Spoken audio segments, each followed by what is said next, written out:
हम लोग हॉल के अंदर आए, अपने घर में भी जाते हैं, छत तक जाना हो तो सीढ़ियाँ चढ़ते हैं, क्योंकि किसी ने कहा है कि सीढ़ियाँ उनके लिए बनी हैं जिन्हें छत पर जाना है।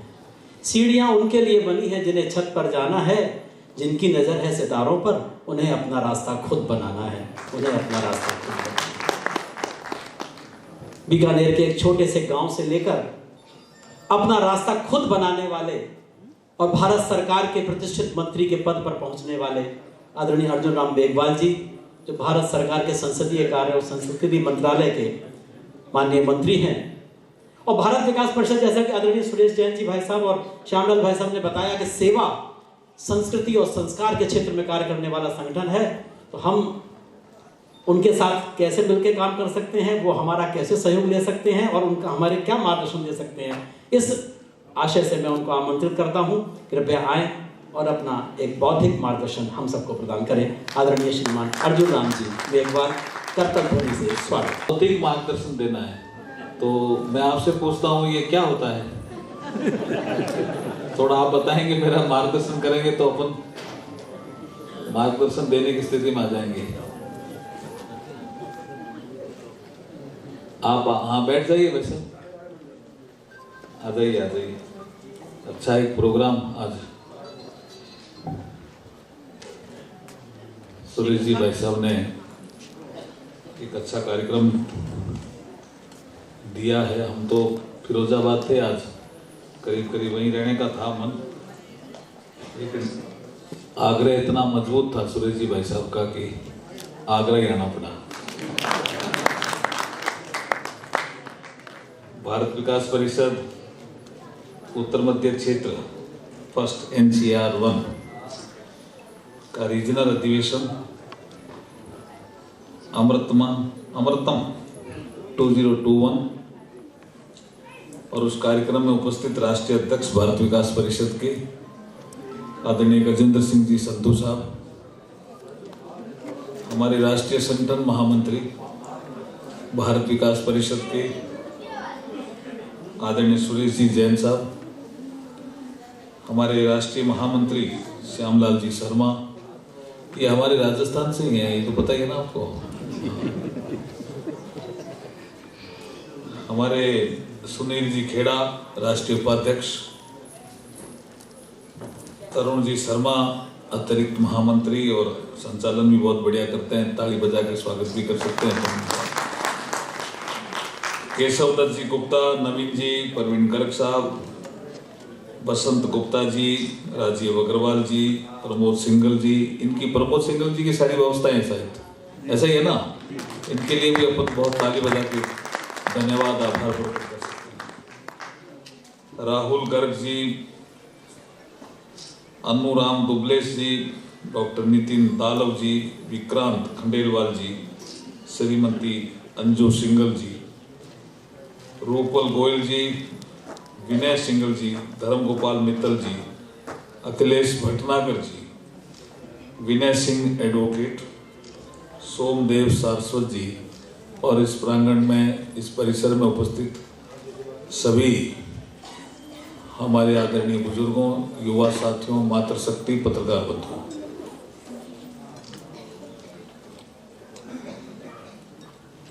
आज 2 महापुरुषों का जन्मदिन है। किस किस का है? अटल जी और मदन जी का। तो दोनों को अपन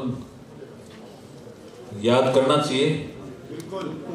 हाँ, तो एक बौद्धिक अटल जी का है, संसद में दिया हुआ। तो अटल जी की वन लाइनर बहुत फेमस हुआ करती थी, होती थी कि नहीं होती थी?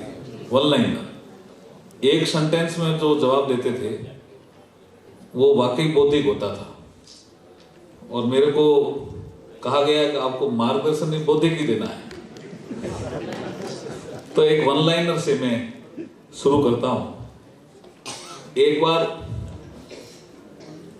संसद में चर्चा हो रही थी AAR अंतुल्य पर। AAR अंतुल्य का नाम सुना है ना? काफी भ्रष्टाचार का मामला था, शायद सीमेंट घोटाला था क्या? वही था ना? हाँ वही था शायद। तो उसपे भ्रष्टाचार क्यों फैल गया समाज में, इस पे चिंतन करते हुए अटल जी बोल रहे थे। तो अटल जी बोलने खड़े हुए, अटल जी कई बार रुकते थे। वैसे धरती भी अटल जी की है, आगरा के नजदीक ही है, या बुटेश्वर है ना, आगरा जिले में है, तब तो मैं सही बोल रहा हूँ, श्रद्धांजलि सही दे रहा हूँ मैं उनको। तो बोल रहे थे तो उन्होंने कहा, अध्यक्ष जी इस सदन में कुछ अनतुले हैं।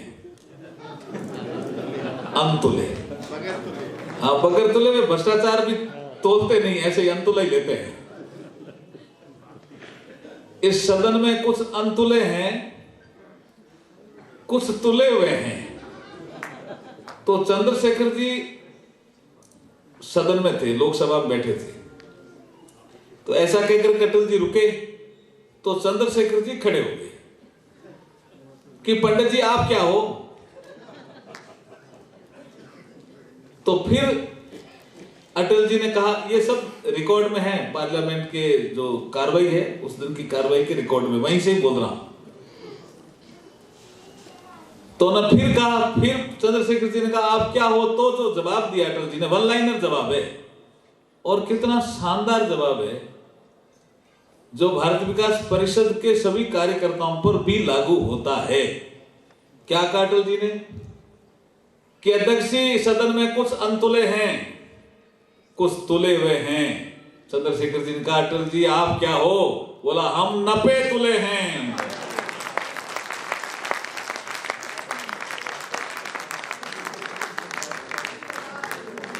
बौद्धिक है मार्गदर्शन, एकदम बौद्धिक है ना, है? बिल्कुल बौद्धिक है। तो ऐसे अटल जी इस क्षेत्र के ही रहने वाले, बहुत वन लाइनर उनके बहुत फेमस है। हम हमारे भारतीय विकास के कार्यकर्ताओं को नब्बे तुले होना चाहिए, जो सुरेश जी भाई साहब ने जिक्र किया। और परम पूज्य मोहन भागवत जी ने उस दिन विज्ञान भवन से आह्वान सबको किया ही था कि कैसे डॉक्टर सूरज प्रकाश जी ने भारत विकास परिषद की स्थापना की, और जिस उद्देश्य को लेकर हम चले उसमें हम कहां तक पहुंचे, ये विश्लेषण करने का भी विषय है। 100 साल की यात्रा हमने कर ली है। नहीं, कितने साल की यात्रा का था वो? 50 ना, 58 वर्ष की यात्रा का, 58 वर्ष की यात्रा का। लेकिन उनका 100 वर्ष थे, सूरज प्रकाश जी के 100 वर्ष थे, कुछ विषय भी था। देखिए, अब बौद्धिक मार्गदर्शन में एक विषय आता है, वो मैंने एक जगह दिया था दिल्ली में, मुझे यहाँ बैठे बैठे याद आ गया, तो उसको सुरेश जी उसको भी कुछ कर दें, उसको थोड़ा कर देते हैं। हाँ, भारत को जानो, ये आपने प्रतियोगिता हमारे परिवार में हमसे भी करवाई, और भी लोग करते हैं, स्कूलों में, कॉलेज में, सब जगह करते हैं, बहुत अच्छी प्रतियोगिता है। लेकिन ये स्वामी विवेकानंद जी ने जब 1895 में मिशिगन यूनिवर्सिटी में पत्रकारों के बीच में कहा कि आप अभी भारत को जान नहीं रहे हो। उस समय भारत गुलाम था। कौन से सन की बात कर रहा हूं मैं? 1895। 1893 में स्वामी विवेकानंद जी ने शिकागो से विश्व धर्म सम्मेलन, जो पार्लियामेंट थी, विश्व धर्म सम्मेलन की जो पार्लियामेंट थी, उसको संबोधित किया था। और वहां से उन्होंने भारत को जानो जैसा एक कंसेप्ट दिया था कि भारत दया, करुणा, मानवता का पुजारी नहीं है, उसको जीवन में उतारने के हर नागरिक भारत के प्रयास करता है, ये उन्होंने वहां से कहा। तो वहीं उन दिनों थे स्वामी विवेकानंद। तो पत्रकारों की एक कॉन्फ्रेंस थी मिशिगन यूनिवर्सिटी में। तो एक पत्रकार खड़ा हुआ कि स्वामी जी आपका भाषण तो बहुत अच्छा है, लेकिन आप अभी तो गुलाम हो, आप आजाद कब होंगे? तो ये कठिन प्रश्न नहीं था क्या उस समय के लिए? आप बताओ कैसा था प्रश्न? बहुत कठिन प्रश्न था। स्वामी विवेकानंद थोड़ी देर ध्यान में गए तो वो पत्रकार चिढ़ाने लगा कि जब प्रश्न कठिन होता है तो बड़े बड़े लोगों की बोलती बंद हो जाती है। स्वामी जी ध्यान में गए थे, वाकई ध्यान में गए थे। ये भी एक भारत की परंपरा है, दूरदर्शी माध्यम से जानने। और ध्यान के बाद वो जब लौटे 5-7 मिनट के बाद, तो उन्होंने कहा, सुनो मेरे मित्र, वो सारा वाक्य तो अंग्रेजी में है, उसका बहुत पुस्तकों में आया, उसका अनुवाद करके बता रहा हूं। तुमने एक प्रश्न किया है कि भारत आजाद कब होगा। मैं 3 ऐसे प्रश्न हैं जो अभी संसार में घूम रहे हैं, उनका जवाब देना चाहता हूं। उन्होंने देखा है, मैंने तो एक ही पूछा, अभी एक का तो दे ही नहीं रहा है, 3 का कह रहा है। तो उन्होंने कहा कि पहला सुनो, तुमने पूछा हमारा देश भारत आजाद कब होगा। 50 साल बाद ऐसी परिस्थितियां बनेगी कि मेरा देश आजाद हो जाएगा।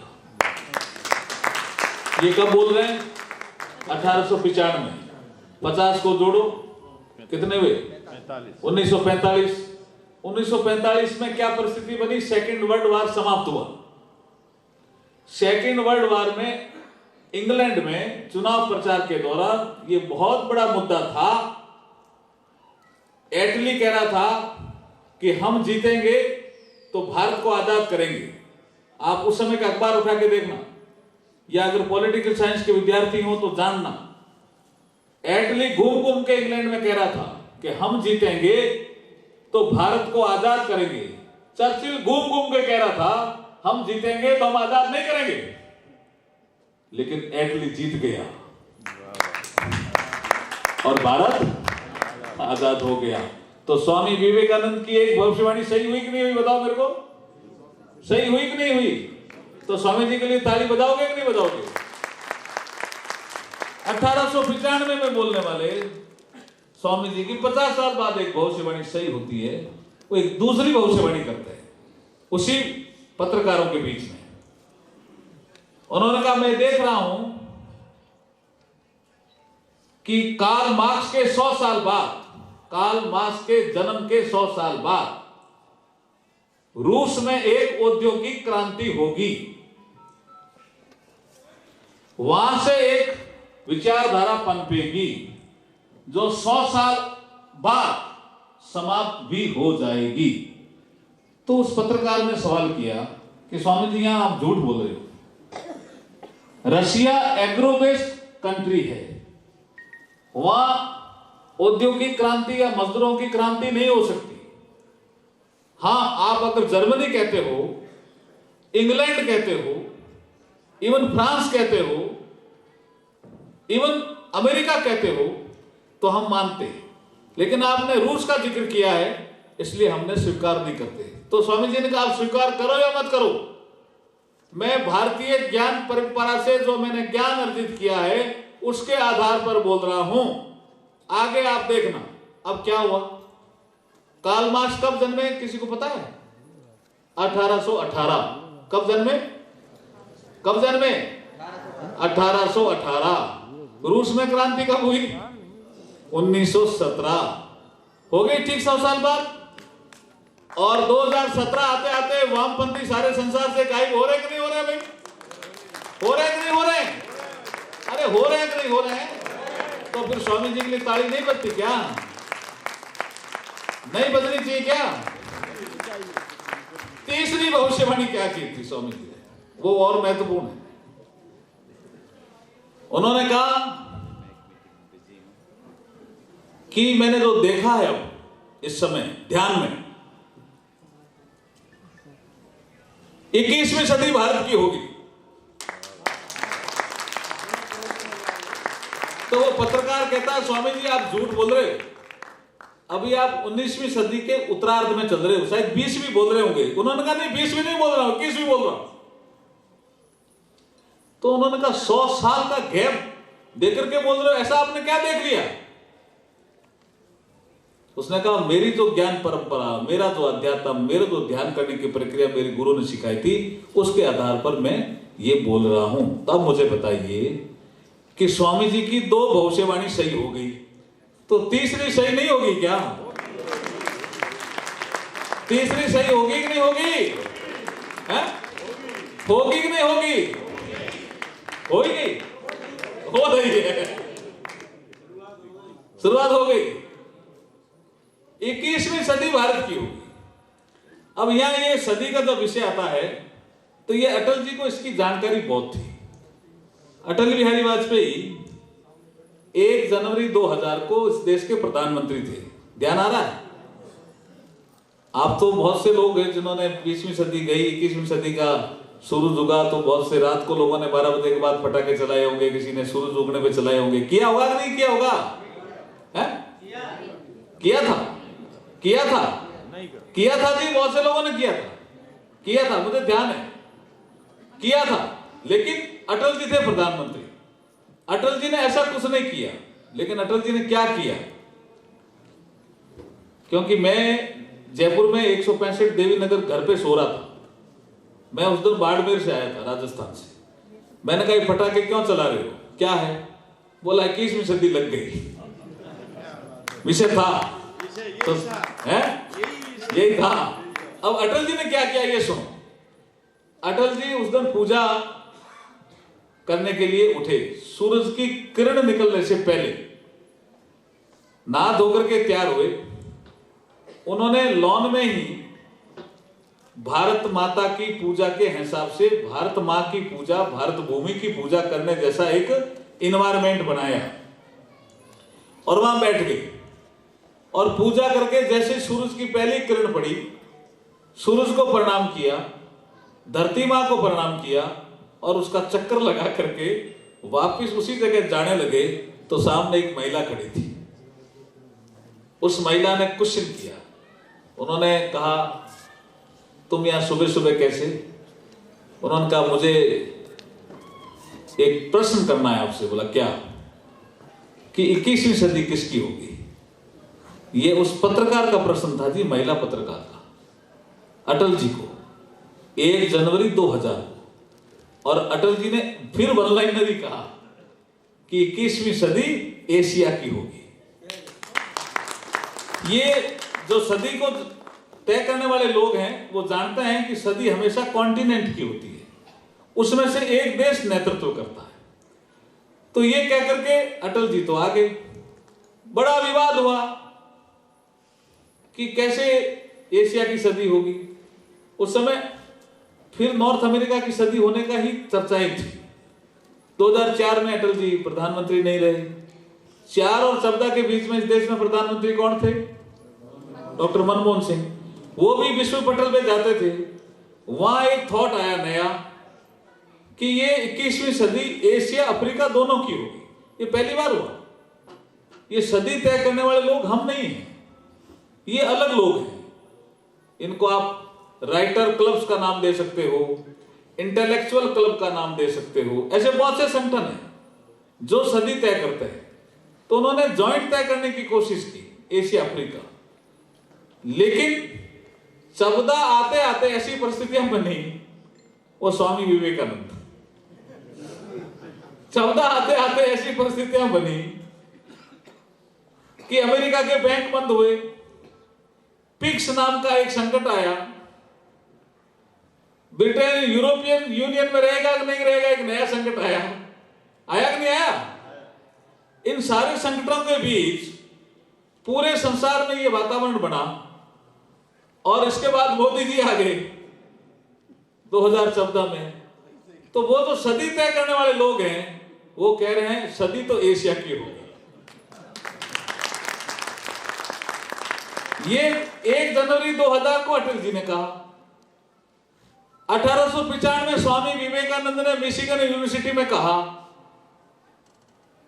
कि 21वीं सदी भारत की होगी, उन्होंने कहा। अब अटल जी ने कहा सदी एशिया की होगी।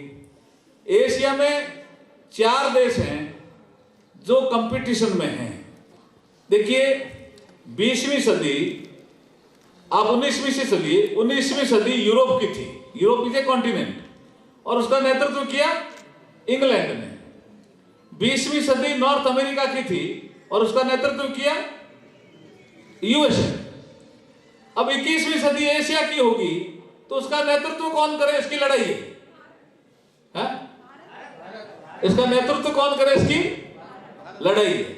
लेकिन 4 देश कंपटीशन में है। ध्यान है कौन कौन से हैं? चाइना ठीक है, चाइना कंपटीशन में है, इसमें कोई शक नहीं है। जापान भी है, भारत भी है, एक और है। हाँ, कई लोग कोरिया का कहते नहीं कि और देश है। सुरेश जी पेपर आउट नहीं करेंगे अभी। कुछ लोग कहते हैं कोरिया का, लेकिन देश है ये। हाँ, क्या बोला अभी? हाँ, रसा, आप क्या प्रोफेसर हो क्या? क्या नाम है आपका? नूतन गुप्ता जी के लिए ताली बजाइए भाई जोरदार। अरे जोरदार बजाओ भाई ताली। तो अच्छा जवाब दिया उन्होंने। आप नक्शे में देखेंगे तो रूस जो है 85% के आसपास एशिया में है ज्योग्राफिकली, 15% यूरोप में है, इसलिए इतिहासकार उसको यूरेशिया कहते हैं। क्या कहते हैं? यूरेशिया। तो अब 4 देश कंपटीशन में हुए, भारत, चाइना, जापान और यूरेशिया। अब इसके पैरामीटर सुनिए, जिससे आपको लगेगा कि स्वामी विवेकानंद की बात सही होती नजर आ रही है। स्वामी जी का चित्र भी आपने यहां लगाया है। पैरामीटर क्या है? पहला पैरामीटर है डेमोक्रेटिक सोसाइटी है या नहीं। जो देश नेतृत्व करे इन चारों में कौन आगे है जी? भारत।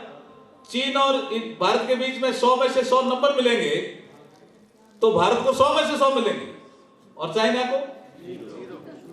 हाँ, आजकल वो एक दूसरा वो पंचर, वो क्या फाचर लगा रहा है। फाचर क्या, कोई ऐसा कर रहा है, पैंतरा फेंक रहा है कि हम भी लोकतंत्रीय देश हैं। क्यों कर रहा है? इसीलिए कर रहा है। ये ध्यान रखना, ये जो विशेष सदी तय करने वाले लोग हैं, वे डेमोक्रेटिक सोसाइटी है कि नहीं है। अब एक दल है तो भी कहता मैं लोकतंत्र हूं, लेकिन लोकतंत्रीय व्यवस्था वहां नहीं है। फिर है परोपकार की भावना। जो देश नेतृत्व कर रहा है उसके अंदर जो समाज रहता है, लोग रहते हैं, उसके अंदर परोपकार की भावना है या नहीं है। तो इसमें भारत क्या कम है क्या? बहुत आगे। अभी आपने कोरोना कालखंड में देखा ही है। हाँ, ताली बजा रहे तो जोरदार बजाइए ना।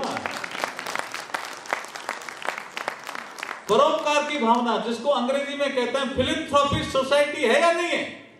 है। फिर परिवार की परंपरा सुदृढ़ है नहीं है। वो तो चाइना तो डर रहा है कि भारत के बच्चे होशियार क्यों हो रहे हैं, हमारे कमजोर क्यों हो रहे हैं। वहां की स्टडी भी आई है। हाँ, अब 2 आपका क्या नाम है? रमेश गुप्ता। रमेश गुप्ता जी के लिए ताली बजाइए जोरदार। कितना चेंज कर रहा है चाइना।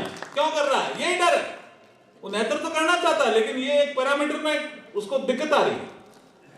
और परिवार की भावना में मातृशक्ति बैठी है। अभी कोरोना कालखंड में भारत में परिवार जैसी यूनिट ने जो ताकत दिखाई है, अद्भुत ताकत दिखाई है, अद्भुत ताकत दिखाई। एक दूसरे की सहयोग, क्षमता, भावना, काम करने की समर्पण, अद्भुत। और देखा है, दुनिया ने देखा, तो उसमें भी हम कम नहीं हैं। इकोनॉमी की साइज, ये भी एक पैरामीटर, इसको लेकर कहते हैं भाई उसकी साइज बहुत बड़ी है, ऐसा कहते हैं ना लोग। हमारी भी अभी $3 बिलियन की इकोनॉमी हो जाएगी। ट्रिलियन, हाँ, $3 ट्रिलियन इकोनॉमी हमारी हो जाएगी। 2.95 या 96 में चल रहे हैं ट्रिलियन इकोनॉमी में। और उसके बाद $5 ट्रिलियन इकोनॉमी का टारगेट मोदी जी ने लिया है।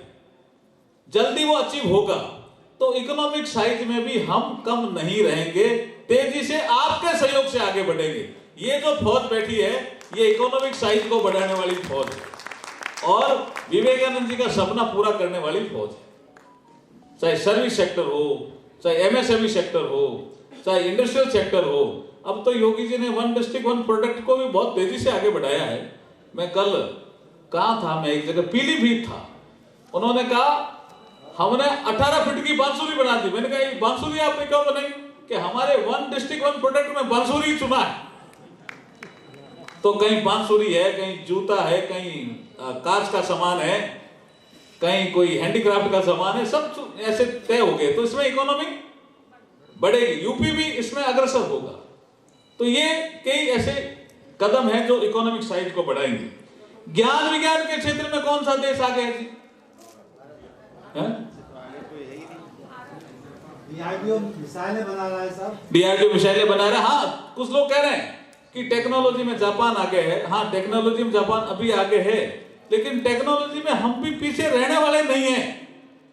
मैं इस मंच से कह सकता हूं कि जो मंत्रिमंडल के फैसले होते हैं या मंत्रिपरिषद में चर्चा होती है, उसके आधार पर कह सकता हूं कि टेक्नोलॉजी में हम पीछे रहने वाले नहीं हैं, तो टेक्नोलॉजी में भी आगे जाएंगे। आध्यात्मिकता भी एक क्षेत्र होता है, उसमें गहराई कितनी है? गहराई, ईसाईयत, मुस्लिम, ये सब देश है, बुद्धिज्म, हिंदुइज्म, ये गहराई कितनी है? तो भारत विकास परिषद की उस विज्ञान भवन में जो सम्मेलन था और मोहन भागवत जी जिस गहराई से बोल रहे थे, उससे स्पष्ट झलकता है कि आध्यात्मिकता के क्षेत्र में ही भारत अपनी श्रेष्ठता सिद्ध करेगा। इसमें कई काम हो रहे हैं। महर्षि अरविंद से लेकर के स्वामी विवेकानंद से लेकर के कितने लोग इसमें लगे थे कि स्पिरिचुअली भी हम हब बनेंगे और बनेंगे। उसमें ये स्पिरिचुअल भी एक साइंस है। उसका एक पुस्तक अगर आपने पढ़ी या नहीं पढ़ी तो एक पुस्तक स्वामी योगानंद जी की जरूर पढ़ना। योगानंद जी की पुस्तक हिंदी में भी आ गई है, कथा, योगी कथामृत, योगी कथामृत नाम है, और अंग्रेजी में ऑटोबायोग्राफी ऑफ ए योगी। उसमें एक चैप्टर लिखते हैं वो अपने गुरु युक्तेश्वर गिरी से मिलने। युक्तेश्वर गिरी कहते हैं कैसे कैसे लोग हैं आगे, उसको साइंटिफिक डिसाइड करते हैं। और उन्होंने उस समय कोलंबिया में उनकी डेथ हुई थी, वहीं कहा था कि आध्यात्म में भारत श्रेष्ठ रहेगा। और उन्होंने कहा अगर आपको श्रेष्ठता सिद्ध करनी है, मैं ये योगानंद जी का उदाहरण दे रहा हूं, अमेरिका की बात कर रहा हूं। उनकी डेथ होती है 7 मार्च 1950, और उन्होंने कहा मेरी बॉडी को छेड़ना मत, मेरी बॉडी से आपको हमेशा ही सुगंध आती रहेगी। तो अमेरिका के लोग माने नहीं, उन्होंने कहा ये तो गलत है। मैं एग्जैक्ट नहीं बता सकता, लेकिन 50 डेज के आसपास बॉडी को छेड़ा नहीं, लगातार सुगंध आती रही। तब अमेरिका की सोसाइटी ने तय किया कि जो भारतीय ज्ञान परंपरा है वो श्रेष्ठ परंपरा है। ऐसे ही एक बार मेरी बॉडी को छेड़ना मत, कोई खराबी नहीं आएगी। लोग माने नहीं। 3 दिन के बाद, बहुत वहां रिकॉर्ड में देख के आया हूं, पांडेचेरी का इलेक्शन इंचार्ज था तो देख के आया। 3 दिन के बाद किसी ने शिकायत कर दी कि ये बॉडी बदबू मार रही है, हम आसपास रहते हैं, ये ठीक नहीं है। तो पूरे फ्रांस के डॉक्टर आए टेस्ट करने, कोई बदबू नहीं, सुगंध आ रही थी बॉडी में। और उसके बाद जब उन्होंने कहा कि ये महर्षि अरविंद ने जो कहा था मरने से पहले कि भारतीय ज्ञान परंपरा श्रेष्ठ है, हम इसको मानते हैं, डॉक्टरों की टोली ने माना, और उसके बाद उनका वहां समाधि है, संस्कार हुआ।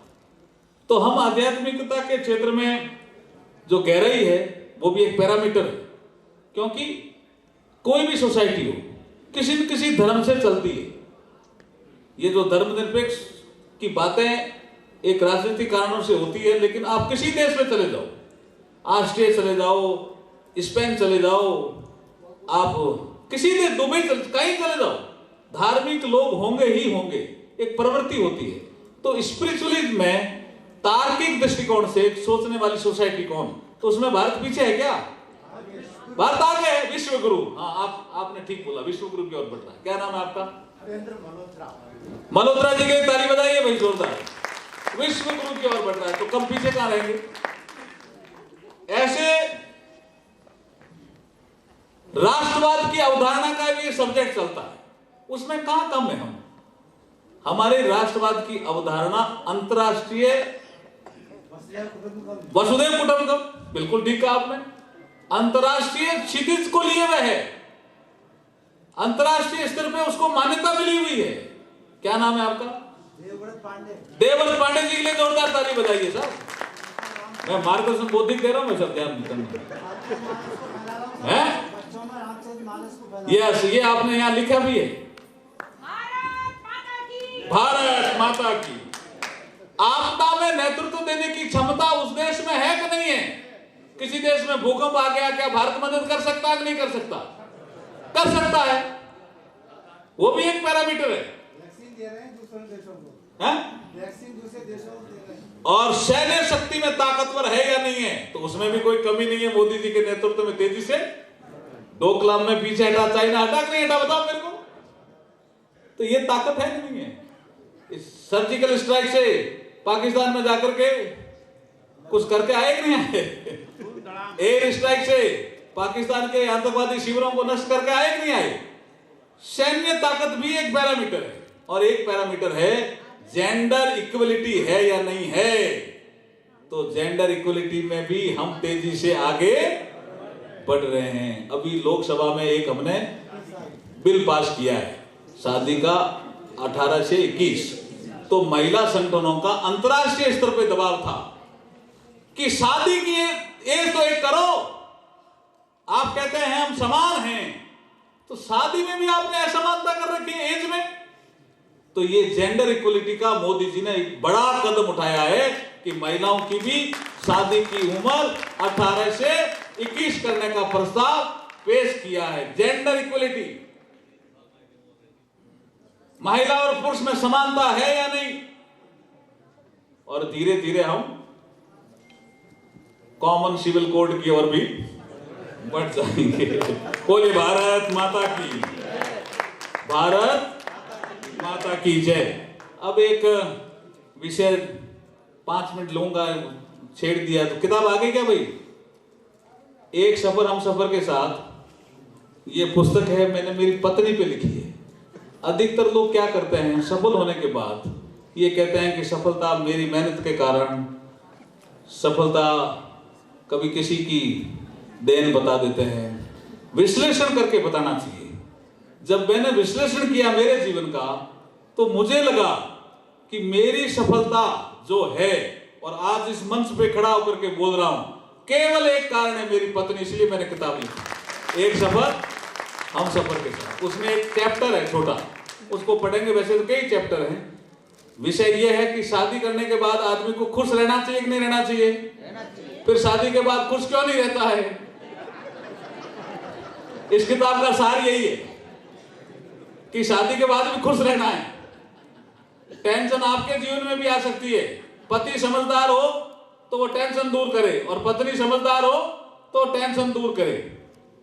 और टेंशन दूर होने से अपना आप ही परिवार में एक सौहार्द का वातावरण बनता है, खुशहाल हो जाता है। मेरे पीरियड में भी ऐसा एक समय आया कि मुझे 2 रुपए की फीस भरने के लिए पैसे चाहिए थे, नहीं दे रहे थे, परिवार के लोग भी नहीं दे रहे थे, पिताजी कहीं बाहर थे, और वो कुछ ऐसे काम करती है हैंडीक्राफ्ट का छोटा मोटा, ज्यादा स्कूल गई हुई नहीं है, वो 3-4 महीने स्कूल गई हुई है। 15 साल की उम्र, 15 साल ही मेरी उम्र, और मेरे को 2 रुपए नहीं मिलते दूसरे दिन 11 बजे तक, तो मेरा स्कूल में नाम कट जाता। उसने रात भर मेहनत की, मेरे घर में लाइट नहीं थी, चिमनी की रोशनी से एक मिनिया का कोई काम किया, एक हार जैसा बनाया, और दूसरे दिन जाकर के बाजार में बेच के आई, 2 रुपए कमाए और मुझे दिए, इसलिए मैं फीस भर सका और मैं यहाँ खड़ा हूँ। इसलिए मेरी पत्नी का योगदान है या नहीं है, बताइए। तो इसको स्वीकार क्यों नहीं करते हो? डरते क्यों हो आप? स्वीकार आपके मन में भी होगा कहीं कहीं भाव, स्वीकार है ना, तो वो पुस्तक पढ़ने के बाद स्वीकार करना। इसलिए उस पुस्तक का नाम है एक सफर हम सफर के साथ। मेरे शादी के जब 50 साल पूरे हुए, तो मैंने कॉन्स्टिट्यूशन क्लब में एक वर्कशॉप की। उस वर्कशॉप में वही एलिजिबल थे, यहाँ बैठे लोग एलिजिबल नहीं थे, जिनके शादी के 50 साल हो गए थे वो एलिजिबल थे। उसमें कलराज मिश्र थे, उसमें हुक्मदेव नारायण यादव थे, 5-7 तो एमपी भी थे, उसमें भूरेलाल जैसे आईएएस थे जिसको शादी को 50 साल हो गए, पशायत जज ऑफ द सुप्रीम कोर्ट वो थे, आर्मी के जनरल थे जिनको शादी के 50 साल हो गए थे, जोड़े 50 सभी राज्यों के थे, केरल का भी जोड़ा था, बंगाल का भी जोड़ा था, जम्मू कश्मीर का भी जोड़ा था, मध्य प्रदेश का भी था, राजस्थान का भी था, तमिलनाडु का भी था, पांडिचेरी का भी था, सब राज्यों के जोड़े थे। उनका सारांश ये था, 5 घंटे की वर्कशॉप थी, और सारांश ये था कि हमने शादी को फिजिकल मान लिया। शादी फिजिकल नहीं है, ये दिव्य है। इसलिए मैंने एक दूसरी किताब लिखी, दिव्य पंथ दाम्पत्य का, दिव्य पथ दाम्पत्य का। जो दाम्पत्य का पथ है वो दिव्य है, ये फिजिकल नहीं है। तो दिव्य पथ दाम्पत्य का तो शायद आया नहीं होगा राजीव, आई क्या वो नहीं आई, तो वो भी भेजनी पड़ेगी मुझे लगता है। फिर एक संजय सिन्हा हमारे मित्र हैं, वो मुझे जानते नहीं थे ऐसे, लेकिन ये पुस्तक पढ़ने के बाद उसको लगा कि इस पुस्तक का अंग्रेजी में भी अनुवाद होना चाहिए एक सफर हम सफर के साथ, तो उनकी पत्नी ने इस पुस्तक का अंग्रेजी में भी अनुवाद कर दिया है। तो जो अंग्रेजी जानने वाले हैं वो भी इस पुस्तक को ले सकते हैं। इसलिए ये पुस्तक का जिक्र जो भाई साहब ने किया उसको मैं हाँ संजय सिन्हा जानते हो ना, आज टाइम्स नाउ के बड़े पत्रकार है, उनकी पत्नी ने मेरी इस पुस्तक का अंग्रेजी में अनुवाद किया। वो भी जर्नलिस्ट है, कहानी का शौक है। और संजय सिन्हा कहानी, लेकिन उन्होंने एक नया रूप दिया है कि रिश्ते खून से बनते हैं, निश्चित रूप से बनते हैं, लेकिन खून के अलावा भी रिश्ते बन सकते हैं। तो फेसबुक फ्रेंड्स परिवार है उनका, उस पर वो कहानियां सुनाते हैं, संजय सिन्हा की कहानियां, और कहानियां सुना करके वो समाज में जागृति लाते हैं। कोई ब्लड डोनेशन का काम कर रहा है, कोई किसी अस्पताल में सेवा कर रहा है, वो कहानियां डेली कहते हैं। आप देखते हो कहानियों को? हाँ, समुद्र के साथ वाला वो 2 रुपए की कहानी मेरी भी है उसमें, मेरी भी 2 रुपए की कहानी है उसमें। तो ये कुछ चीजें ऐसी है जिनका जिक्र आज मुझे करना था। अब मैं लास्ट में एक मंत्र है उसको पढ़ करके समाप्त करूंगा, लेकिन एक अभी बैठा था मैं देख रहा था कि दुख समाचार भी है सुरेश जी भाई साहब, जो हमारे प्रकाश जी थे ना, प्रकाश जी ये वनवासी कल्याण आश्रम के अखिल भारतीय व्यवस्था प्रमुख, वो रहे नहीं है, वो अभी सूचना आई है। तो बैठक के बाद उनको भी अपन श्रद्धांजलि दे सकते हैं। वो बहुत अच्छे आदमी थे, मेरे संस्कृति मंत्रालय में भी बीच में आके गए, तो उनका भी भारत के प्रति बड़ा रुझान था और वो आदिवासी क्षेत्र में कुछ काम करना चाह रहे थे। तो अभी मैंने पढ़ा तो उसका भी समाचार मैंने सुना। तो अंत में जो अमृतम विषय उस पर एक श्लोक है बहुत अच्छा, अस्तो मां सदगमे, अस्तो मां सदगमे, तमसो मां ज्योतिर्गमे, मृत्योर मां अमृतम गमे। बोलिए भारत माता की, भारत माता की। बहुत बहुत धन्यवाद।